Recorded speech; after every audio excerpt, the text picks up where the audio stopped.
And just like that, GOP conferencewoman, chairwoman Liz Cheney, dethroned and completely depowered. These guys met in the back, and apparently it wasn't even close. Some people say 3-1 in regards to people who were voting against her. Republican Ben Klein said Republicans are very unified in going after one Liz Cheney. This is somewhat of an extraordinary event. Some people pointed out that I was focusing on this. I am focusing on this because whether people realize it or not, I don't think people have internalized the gravity of this event. This is something that, meaning if what's taking place here took place in a fringe party, like the Oath Keepers Party, no big issue. Understood. Fair enough. It's a fringe far-right party. Fair enough. But that's not what's taking place. This is taking place at the main Republican Party. And these guys are basically lining up and saying something that is just not true.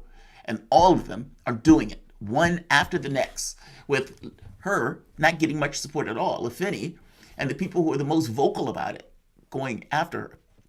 This is not a love of Liz Cheney. In fact, it has little to nothing to do with Liz Cheney, short of the position that she's taking here, which is basically the sensible, straightforward one of Donald Trump lost the election.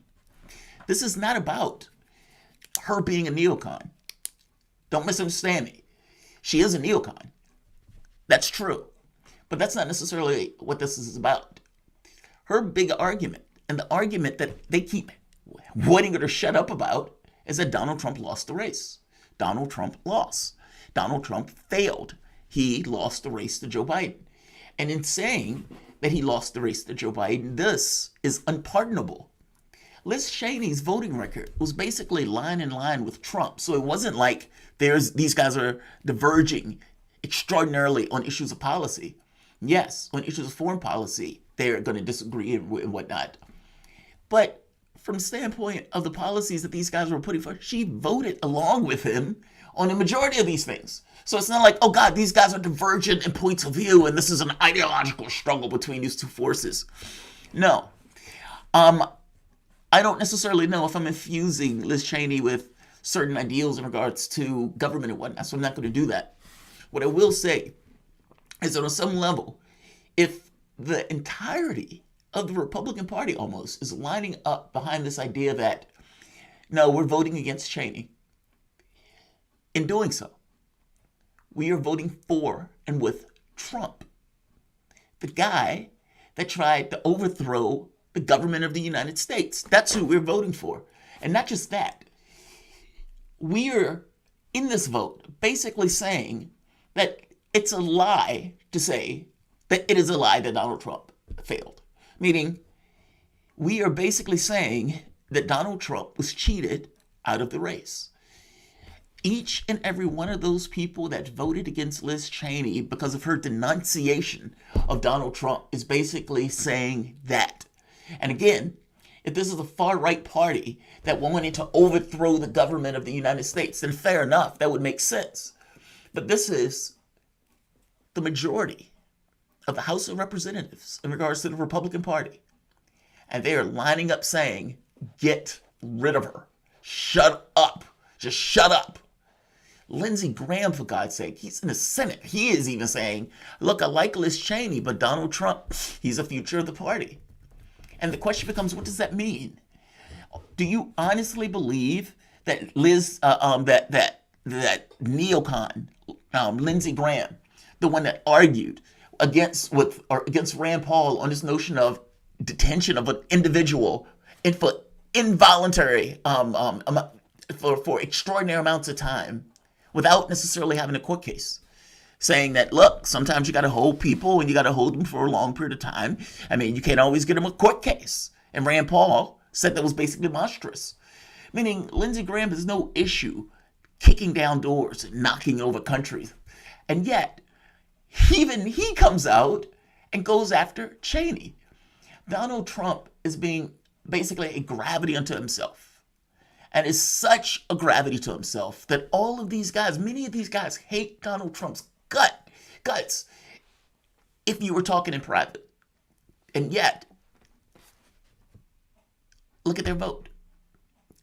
Meaning, regardless of how they feel, how they're voting, how they're actively acting is contrary to that particular individual feeling. Now, whether that's campaign dollars, whether that's, looking at it and say, all right, look, Donald Trump is going to make our lives miserable because we're going to have a hard time getting elected if we're openly hostile to Donald Trump and whatever Donald Trump represents. It could be that. It could be Donald Trump is going to sweeten my life by giving me all sorts of riches and cash when he comes and shakes my hand and whatnot. In a minute, the Republicans are going to say, yes, I like this guy because of it. Whatever that gravity is, whatever that thing is that allows Trump to basically compel this level of idolatry, it's there. And in the context of it being there, what he demands is a lie. Trump lost that race, and he is continuously getting his acolytes, which is apparently the entirety of the Republican Party, to own up or basically say that he won it. I find it extraordinary, that's all, that the entirety of a party, this profile in cowardice, would stand up and do that. I mean, for God's sake, Kevin McCarthy was the one that was on the phone screaming at Donald Trump, do you know who the fuck I am? Because Donald Trump, basically when Trump people were trying to knock down the door, they go, Trump, Trump, Trump. And they're like banging on the door, banging on the windows. And McCarthy is terrified. And he calls Trump up and says, call off your people, call off your people. And Trump says, well, Kevin, I guess they care more about the election than you did. To which, do you know who the fuck you're talking to? All of these guys hated Trump's guts. And yet, each one is basically lining up with Trump to repudiate Cheney. Now, you could say this is a sea change for the Republican Party. I agree. And if this was a set of ideals, meaning, like I always make this point of saying, you can have two sides that are competing, and these two sides get very familiar with each other in the way that they're organized. And one side makes a change. And the other side is either going to accept the fact that that change has been made and either accommodate it, or they're going to ignore it, thinking that the change doesn't necessarily help the other individual out. Now, this choice is either going to bring about a collapse, or it's going to bring about some level of success or another level of balance. But say for the moment that the side recognizes, okay, this is untenable. This is not going to work the way this works. And Joe Biden decides, okay, my rhetoric is going to go to the left. That's what my rhetoric is going to do. And so in me giving this rhetoric like this and saying these things, I am going to try to win back the middle class. We lost it to a blue-collar billionaire. I'm going to try to win it back. I'm going to try to get the American public to believe that I, Joe Biden, am looking out for the interests of the little guy, that there's a shared interest in this country. I'm going to be the new person who saves capitalism. That's what Joe Biden's selling. That's his shtick. Now, he has power to do all sorts of things. He has done none of those things. Meaning, marijuana is still illegal in certain places. He has the power to change the scheduling on that. $15 an hour minimum wage. He had the power to do that. He didn't use it. The PRO Act for the unions. He had the power to try to push that through. He didn't use it. In one instance after the next, the power is not being used in a way to affect those things. By the same token, he says those things. And so the Republican Party becomes defenseless in trying to deal with it. How do you attack a guy that says, all right, 600,000 Americans have died. 600,000. We need to increase taxes on the rich and corporations to pay for childcare and education and et cetera, et cetera. And what is the Republican Party going to say? Tax and spend. But the American public has just lost nearly 500,000 people, 40 million people at one point lost their jobs. And who knows the jobs that those people got back and whether or not those jobs were even equal to the stature of the prior job. I'm making the point, this is there's still millions of people that don't necessarily have their jobs back. Think of the number of businesses that were shut down over the course of the time. And you, as a Republican, are going to make an argument to me that as an American, I am not worth $15 an hour? I was supposed to be your heroes. You're going to tell me that my kid isn't worth getting X, or that this place isn't worth being rebuilt? How do you fight that? Especially with the same mindset that you can't fight that. You don't fight that. What the Republicans have decided is Trump is the way to go with this. Trump was able to win additional votes. He was able to get blacks. He was able to get Hispanics. He is doing something right. So the prior dogma in the way that Republicans talk almost overnight crumbled, fell apart. And Lindsey Graham and all of these other guys, in a similar way that Democrats were fashioning themselves into Bernie Sanders, like everything was rubbing themselves into Sanders. They're in some way trying to do this with Trump.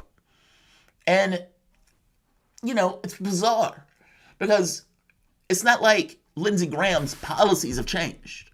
It's not like Kevin McCarthy dislikes or likes Donald Trump all of a sudden, or for that matter, that any of their policies have changed. It's in the way that they fashion and talk about that stuff. When Graham gets to the point of saying we need to pull out those countries, when some of these other guys gets to the point of saying we need to,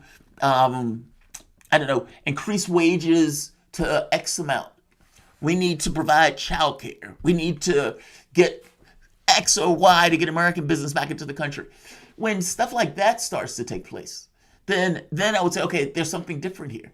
But right now, this is no different than Joe Biden screaming bloody murder as if he's a lefty talking about eat the rich, than them doing this in the vein of Trump. It's in the language that's being used here, despite the fact that nothing is fundamentally changing in regards to the nature of things. Now, the catch becomes, or the question, is does language create a situation where things actually do change? And that's kind of a more interesting question. If you're talking in this way, do people at a certain point have a certain expectation that's crystallized just because you've talked about it in a certain way?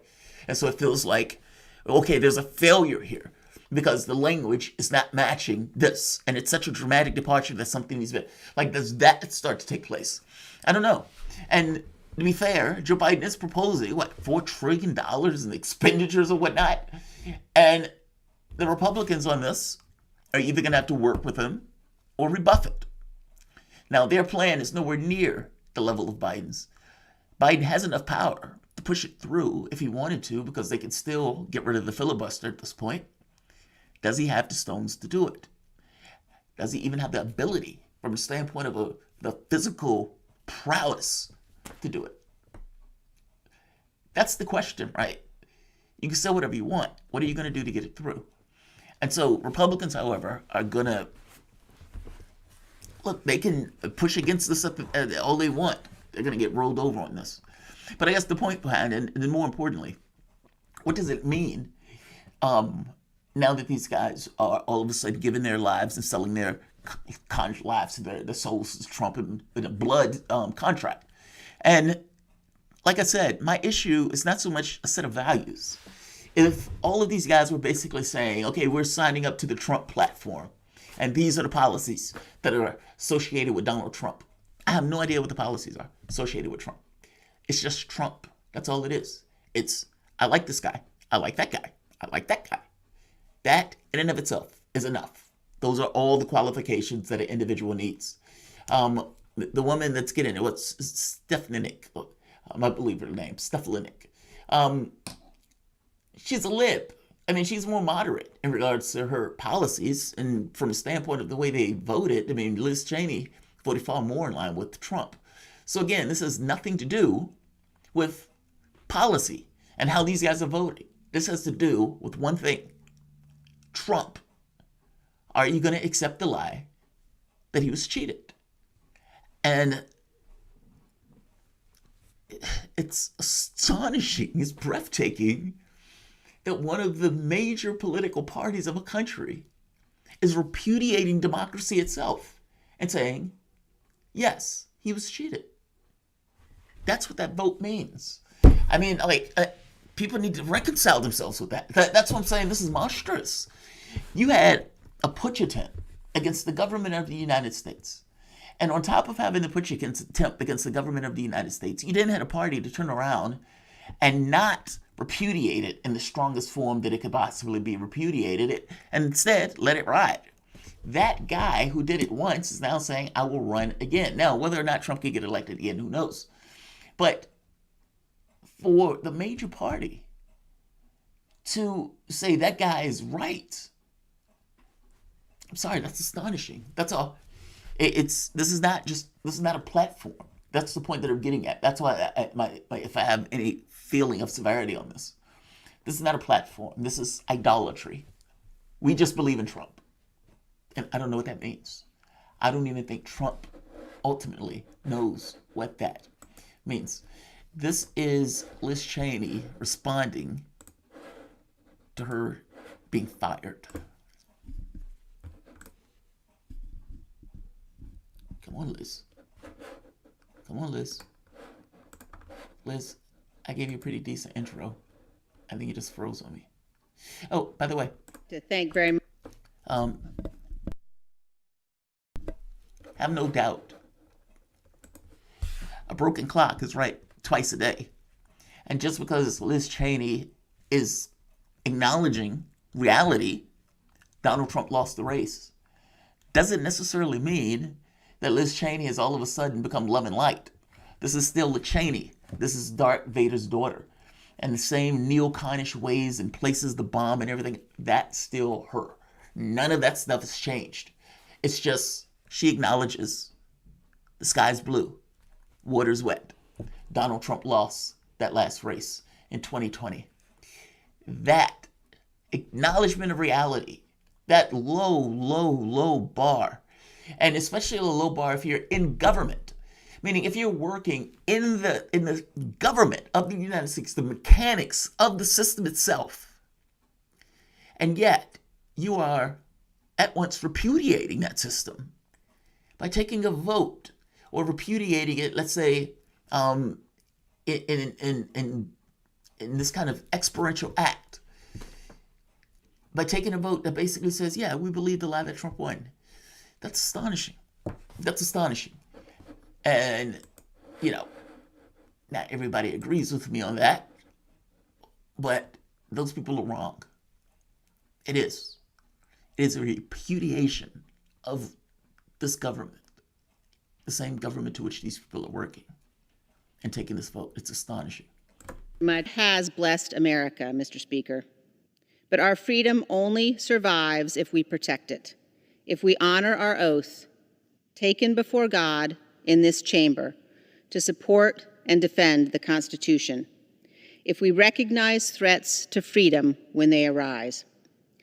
Today, we face a threat America has never seen before.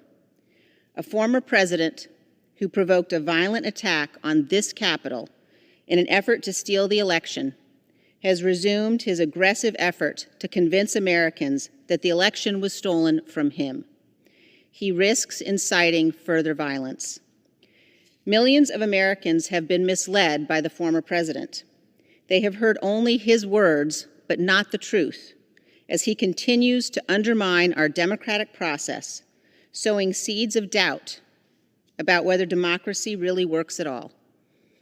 I am a conservative Republican, and the most conservative of conservative principles is reverence for the rule of law. The Electoral College has voted. More than 60 state and federal courts, including multiple judges the former president appointed, have rejected his claims. The Trump Department of Justice investigated the former president's claims of widespread fraud and found no evidence to support them. The election is over. That is the rule of law. That is our constitutional process. Those who refuse to accept the rulings of our courts are at war with the Constitution. Our duty is clear. Every one of us who has sworn the oath must act to prevent the unraveling of our democracy. it's funny. I gotta be honest. I don't understand why people don't get that. And what I mean by that is, Shane and I were having a back and forth over why she's doing this. Like, from my standpoint, I look at this in those terms, in that specific way that she's talking about this. That's the way I look at it. I look at these in hyperbolic terms. The Ignore the first part. The first part is overblown. Oh, Castro's Cuban notes. No, it's the last part. It's that part of, he tried to overthrow the country. You guys worked for the government of America, and yet you're taking a vote to get rid of me based on this notion, because I'm pushing back on a lie that's saying this guy was cheated. And if you're asking, yeah, it comes across as this notion of seditious behavior of sorts. So this is the lens through which I look at this. Now the catch becomes, is she doing this for these enlightened terms, or is it just Americanism? Meaning, is Liz Cheney looking at the world in the way that her dad looked at the world? Meaning, assume for the moment, let's pretend, and I don't think it's pretend at all, I think it's true, that the left and the right of the country, the third way Democrats and whatever it is for the Republican Party, have this kind of unstated agreement in regards to what they consider to be America or Americanism. And that's basically world domination. Now, that's through all means. And that's through all means, either through standpoint from a medium, or like media and the way that you talk in the propaganda outlets, your ability to communicate and get other countries, meaning diplomacy or soft power, and whether or not countries are more amenable to your will or not. And to get that all across the globe. That's the game, that's the goal. There are some countries that we vassal states, meaning Europe, for example. And there were other countries that would be more resistant, let's say Syria, where, tried to knock the country over, the government didn't necessarily fall. But even if it takes 30 years, if terrorists take that country, rape, pillage, kill, and then America and other forces come in and kill, let's say, 1 million people, in order to put a government in that is more to our liking, we will do that. Because it's not a singular president project, it's a multi-president project. So one president, Obama, could say Venezuela is a security problem. The next president could come in and actually actively try to destabilize and go after that particular country. If that's the way you look at the world, then Donald Trump saying, yeah, I'm sketchy about these wars, is un-American to you.